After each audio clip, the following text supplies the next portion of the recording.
And you realize that any mistake we actually make is just such a small microcosm of this earth, this universe, this life. It really puts things into perspective. So is that how you approach mistakes? Hello, and welcome to the Business of Happiness podcast. I'm your host, Dr. Tarryn MacCarthy, and today is going to be a great day. Today is a day that we recognize and remember that we all make mistakes. But the question comes, what do you do when you make a mistake, when that inevitable thing happens? What do you do? You know, I have made so many mistakes in my life. So many times have I done something, said something, acted on something, not acted on something that in the moment, man, do I regret. And if you're anything like me, in the past, I used to inflate these events to make them represent all of me and all of my ability and add them to an insecure, emotionally driven, disempowering belief about myself. And then what does that do when you're feeling in that state? You make more mistakes. Right? Isn't that so true? I mean, when do we make mistakes? Well, there's a couple of reasons why we make mistakes. And I mean in any area of our lives. Mistakes as a leader. That's a hard one. Mistakes as a CEO or a boss. I mean, how many times do we make mistakes as a boss? And remember, by the way, we're human, so everyone makes mistakes. So even if you are the best boss, the best leader, you have the most experience, guess what? You're going to make a mistake once in a while. Another time where we might make mistakes is in parenting. And I'm mentioning these examples of where we might make mistakes because these are the ones, at least for me, that really hurt, right? The stakes are very high as a leader. As a healthcare provider, we make mistakes. Oh, that one hurts. That one hurts because we don't want to make mistakes, because we know how much that can impact our patients. And let me just honor you for a moment here, because it doesn't matter if you're a patient yourself or if you're a healthcare provider. Mistakes impact us both. And to pretend that they don't really is emotional bypassing. See, when mistakes are made, it hurts more than just you, right? So what do we do with that pain? What do we do when we make a mistake?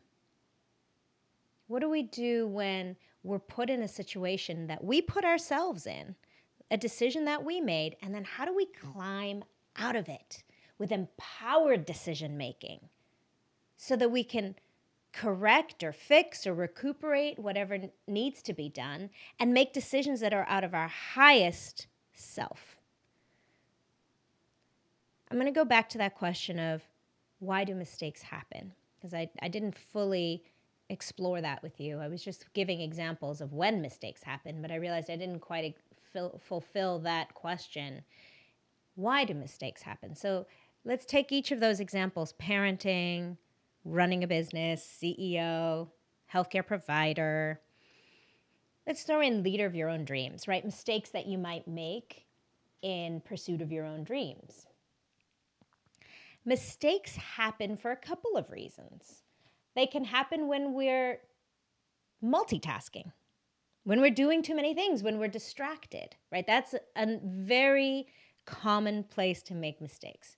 So as a CEO, I mean, that happens all the time. We have to actually practice presence in the moment, especially even as parenting, when we're multitasking, right? We're doing 100 things at once and then we make a mistake. By the way, mistakes are often of our own judgment and evaluation. Sometimes other people might not see them as mistakes, but let's, for the sake of this podcast episode, just assume that a mistake actually was an error. right? So something actually happened, a decision that we made was the incorrect, quote unquote, incorrect one. Okay, let's start from there. So multitasking is one reason we make mistakes. Another reason we make mistakes is when we're emotionally charged and blinded by the situation. In other words, when we're living on that low vibrational emotional level, feeling defeated, feeling incapable, feeling not good enough. Just imagine for a moment, put yourself in that space where you might feel, I'm not good enough. I'm not an expert in this. I don't trust myself in this situation. I'm a little fearful, a little nervous. All of those disempowering feelings. Maybe I'm feeling helpless and hopeless and completely inadequate for this task. Well, when we're in those low, disempowering emotional states, we can't access our intelligence and our creative problem-solving mind. If you put yourself in that place for a moment, just kind of say those words in your head: defeated, despair, hopeless. Well, what's the action that happens when we're in that space? Well, number one, maybe it's inaction. Maybe we don't take action because we're too afraid. And that can sometimes be a big mistake, right? Sometimes our actions are defensive. If we're fearful, then that action can be defensive. And often defensive actions are not the right ones. In healthcare, sometimes we take too small of an action. Maybe we take a safe bet. And that can be a mistake too, right? And that comes from a place of just being too scared, too afraid, feeling inadequate. So another reason beyond multitasking is when we're living in a low emotional vibrational state, when we're feeling bad about ourselves for whatever reason. That's another time mistakes can happen. So what do we do? What do we do when a mistake is made? It's done. We can't go back in time and undo it. It's done. The mistake is here and ready. I'm going to share with you a mistake I made in healthcare. And once again, we all make mistakes. And I'm sharing this story with you because I want you to recognize that mistakes happen because we're human.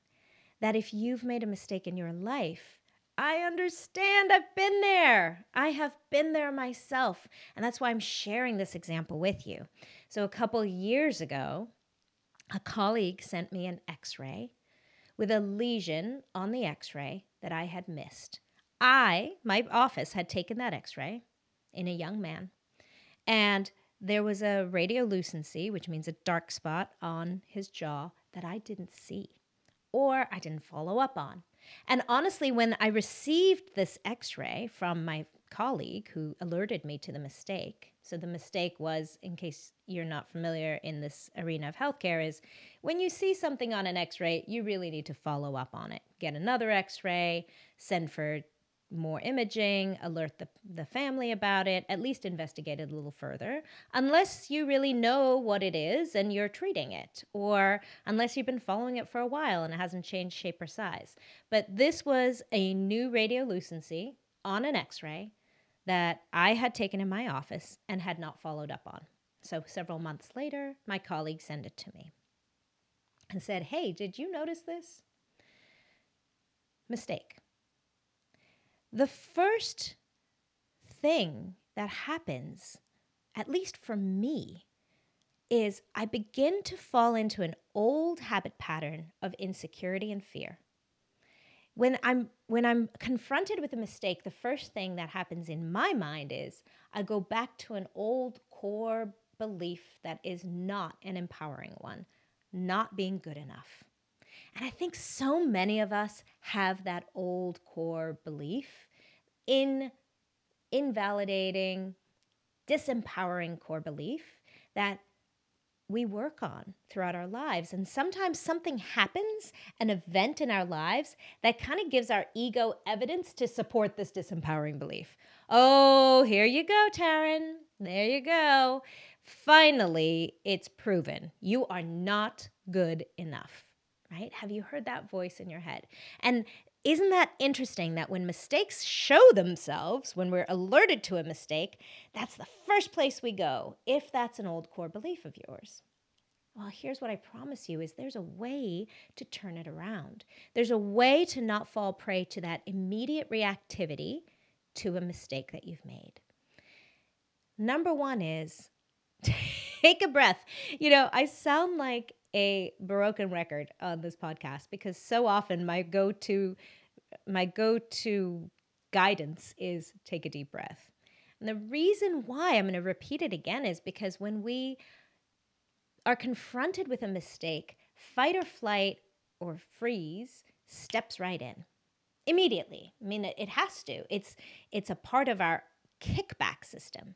And we can confront that. We can slow that down by stimulating our parasympathetic nervous system and literally taking a breath.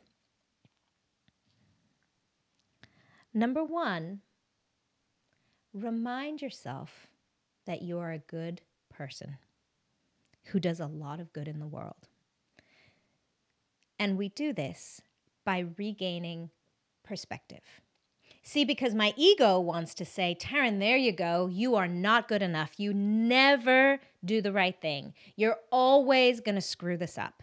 That's that old disempowering language, that old thought process that's happening, that's being fed by our egoic brain. Do you hear the pervasive language in that? Always, never, everywhere, every time. Pervasive meaning crossing all space and time. So pervasive meaning every situation you're going to make a mistake in. You're never good enough. You hear those words, never, always, forever. When we can channel our higher self, we can see, oh, wait a minute, that isn't true. I don't always make mistakes. I'm not always going to make mistakes. This is not me never being good enough. In fact, we gain ourselves a little bit of perspective over space and time. Because the reality is, you've probably made very few mistakes. This is probably a really small example within a plethora of all the really great decisions. Inspired, fabulous, productive, higher consciousness, higher authenticity, self decisions that you've been making. In fact, if we imagined that maybe you've made a mistake every single day for the last 7 days, every single day for the last 7 days. I mean, oh my gosh, if I put myself in that space, that would be pretty scary. But even if I did that, it's a fraction, a teeny tiny fraction of the number of decisions that you've made that were incredibly inspired, appropriate, productive decisions over the past 7 days. If it's one decision a day, it's not even 1/7. You've probably made 1,000,000 decisions in that day that were really fabulous. So 1/7 of 1,000,000 times 7? I mean, it's such a tiny fraction. When we start to notice the perspective, we can imagine, oh, wait a minute, this is not indicative of your worth. This is one teeny tiny situation. See, we think it's a huge situation because our emotional turmoil that gets wrapped around the situation tells us, oh man, this is a biggie. Now you've really done it. But really, where we're sitting is in an emotional magnifying glass. Our emotional state puts a magnifying glass and expands the enormity of the situation to make it seem like it's taking up a lot of space, like it's indicative of a lot more than it really is. So step one, gain perspective. Remind yourself, Tarryn, you are a good person. You're an excellent leader. You make great decisions. This is one little teeny tiny situation. Number two is, know that all things are not permanent. and this is the truth in life too, good things come to an end. Bad things do too. This feeling that you're feeling, this turmoil inside of you, is temporary. This situation is temporary. In fact, I don't remember half the mistakes I made last year. I don't. I mean, I'm sure I don't remember 90% of the mistakes I made last year.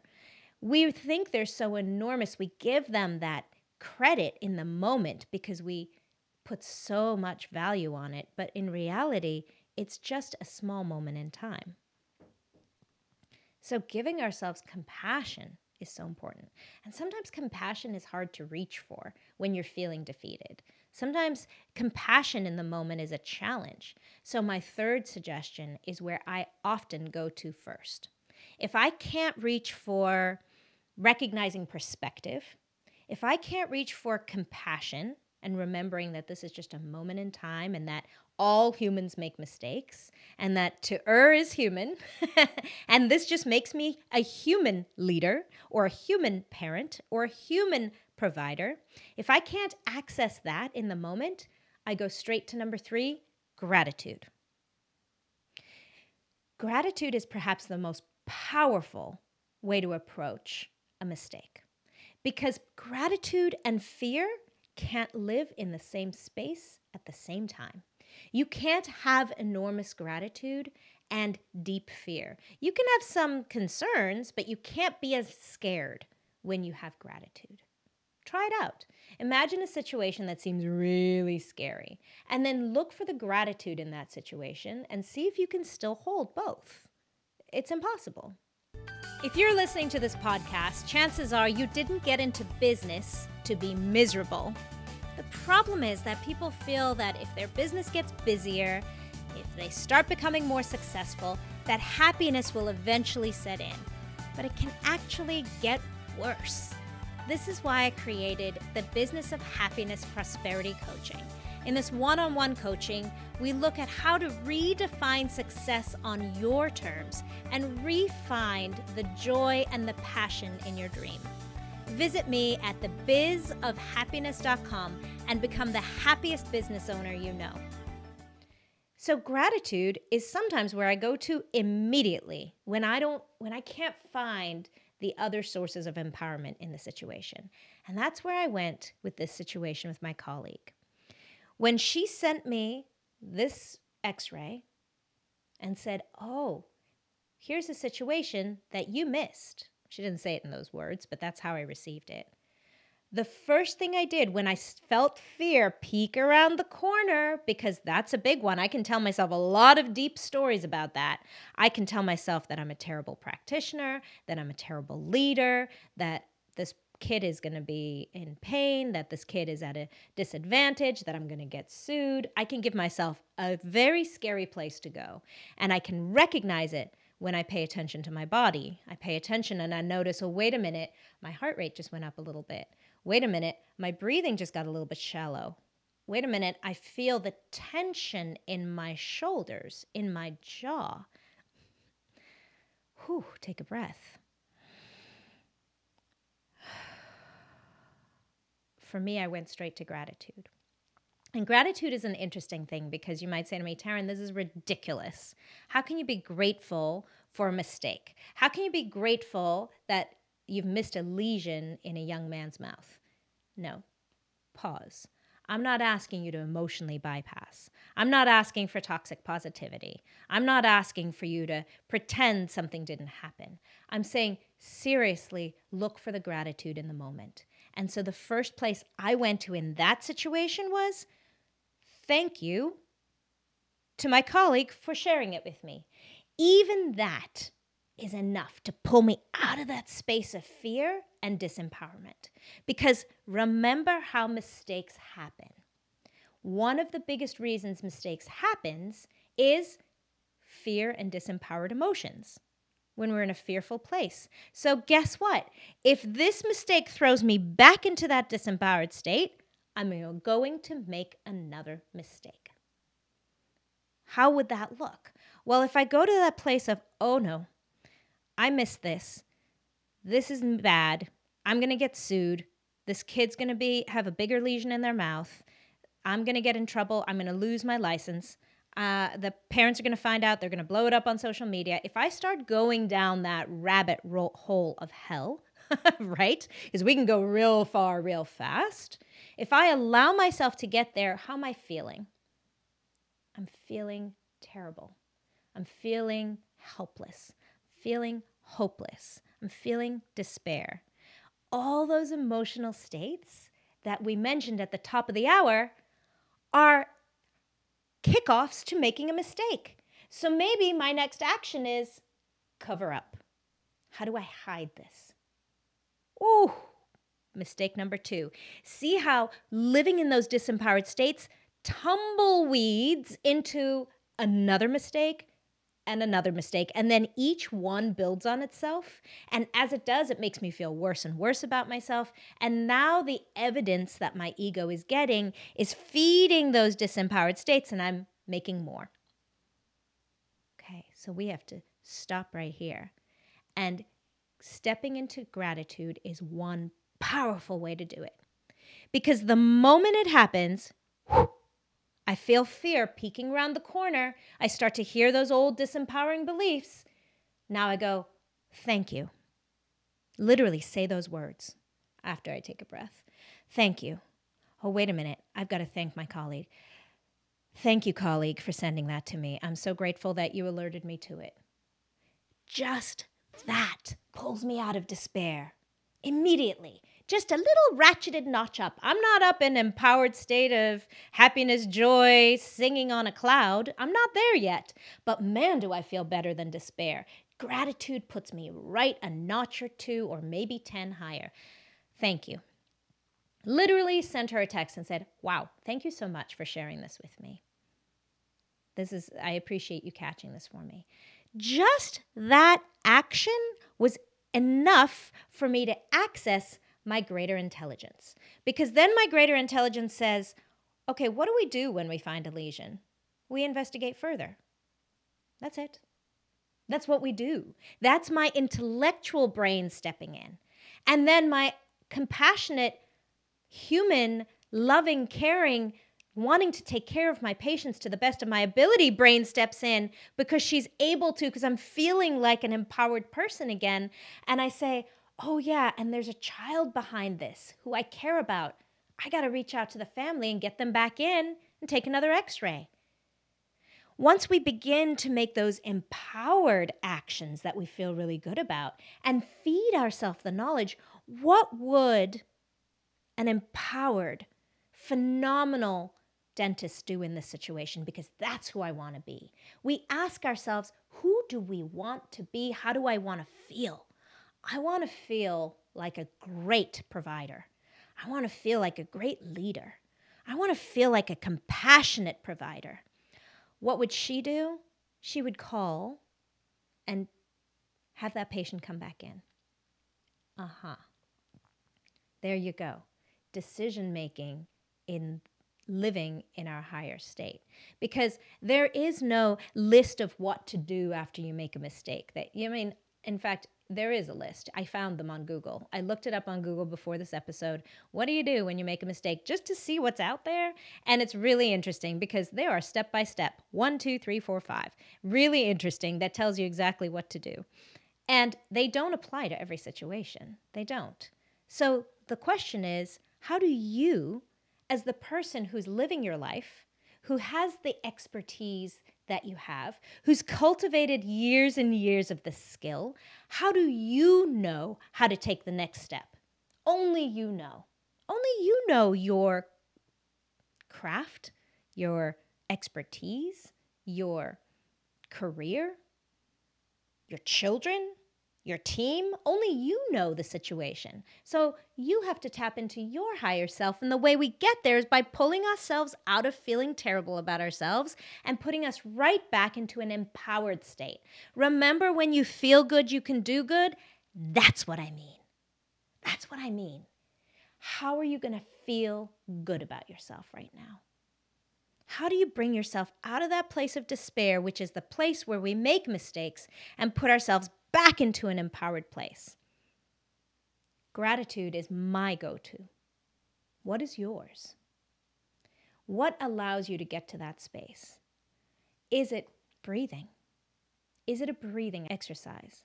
Is it getting out into nature? And by the way, nature is so powerful for mistakes because when we get into nature, we realize, oh, I'm just a small, small part of this big picture. When we're sitting in our offices with our loops on and our microscopes, everything seems so tiny and so enormous all at once, right? We see our mistakes as much bigger than they really are. But when you step outside, you realize, wait a minute, I'm just a small part of all of this. This is just a moment in time. We're able to address that pervasiveness that I was speaking about earlier. We're able to see it for what it is. I'll never forget, a couple of years ago, I went to visit my cousin in Oregon.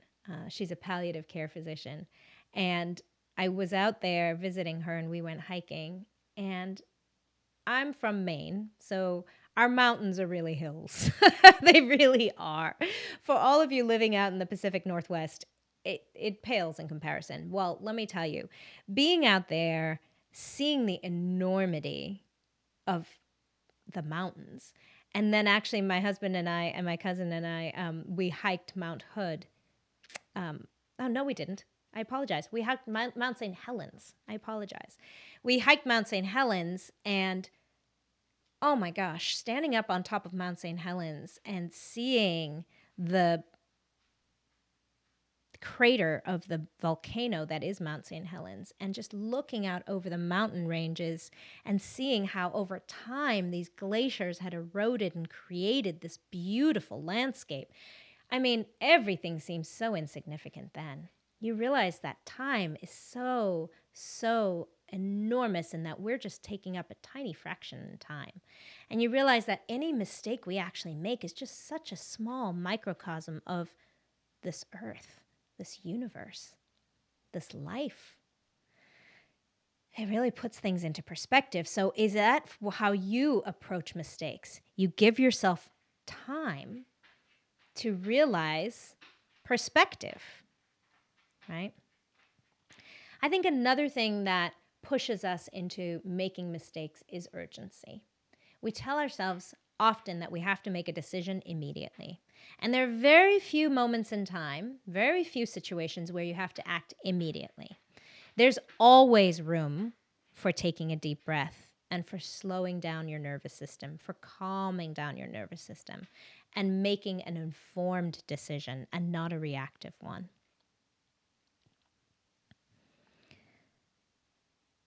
The fourth suggestion I have for you in response to a mistake, and I say that purposefully, in response to a mistake as opposed to in reaction to a mistake, because response puts us back into a place of power, right? That puts us into a power seat when we can respond to something. So the fourth step for response to a mistake is, what meaning do I choose to attach to this event? Nothing means anything until we attach a meaning to it. Absolutely nothing. So we actually get to choose the meaning we put on. We could choose to attach a meaning that drags us back into a disempowered state. In other words, evidence for our ego that we're not good enough. Or we could choose to attach a meaning that allows for growth and expansion and as a stepping stone in our journey towards becoming our higher selves. What do I mean? Let's take this example again.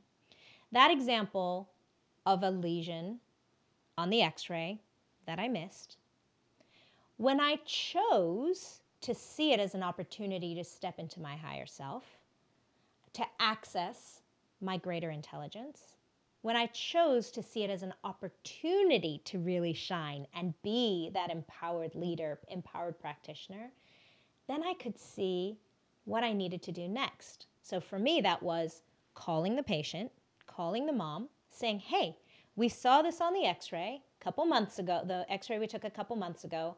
I need to have your son come back in and take a new x-ray. I want to see if the lesion looks the same or if it's changed at all. And when we look at it today, we might actually choose to get further investigation with a 3D scan. Now, how does that patient feel? Empowered, supported, seen, appreciative, fabulous. How do I feel? Like I made the right decision. Like I was open and honest and getting the patient back in to do the next best thing for them, right? How do I choose to add value to this situation? How do I choose to add meaning? Well, then I chose to look at it like, wow, this is a great learning opportunity for protocol in my practice. Where can I tighten this up so that we don't miss another lesion? What systems do we have in place that are not working, where we really need to be a little bit more careful or a little bit more intentional about follow-up to reading radiographs? So then I created a whole new system in my office that now we've been using ever since, and we've never missed another one. See, there was a little hiccup that we noticed, is that sometimes radiographs were taken, but because there were no alerts to me to read them, I wasn't remembering to read all the radiographs from the day. So actually, that radiograph never even got seen. So now we have a really good system. It's been in there for many years now, subsequent to this very situation. So instead of looking at it as an example of how unworthy I was, I chose to look at it, to add the meaning as an opportunity to grow, an opportunity to be even better, an opportunity to be closer to that provider and that healthcare supporter and healer of my patients and that leader of my team of excellent care. I chose to use that as an opportunity to grow. I'm going to use this as a meaning, the meaning behind this as insight how to get even better at what we do. Now that feels great. And when you're feeling great about yourself, you're making even better, more empowered decisions, right? So maybe the next empowered decision is sharing that with a colleague, right? This is such a great thing that I found. I'm going to share this technique that I've established, that I've developed with my friends so that they can have it ahead of time as well. Now imagine that I'm creating more networking. I'm creating more solidarity and support. And by being honest and open with the situation, I'm feeling empowered instead of defeated.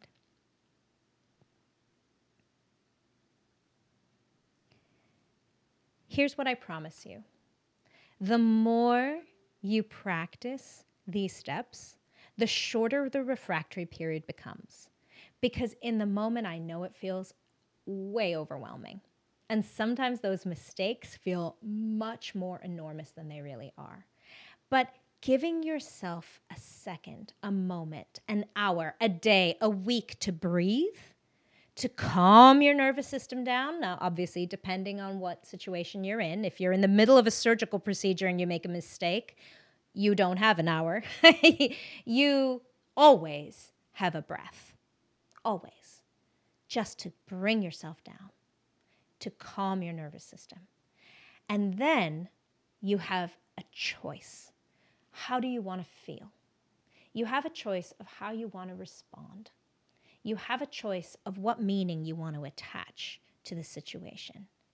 You have a choice of who you want to be and who you want to show up as, because you never have to be victim to those old disempowering beliefs that were really never belonged to you in the first place. They were just a programming of your past. They were just old stories, old fears, things that people said in passing that you took on to believe as truth about you and your worth. And none of them are.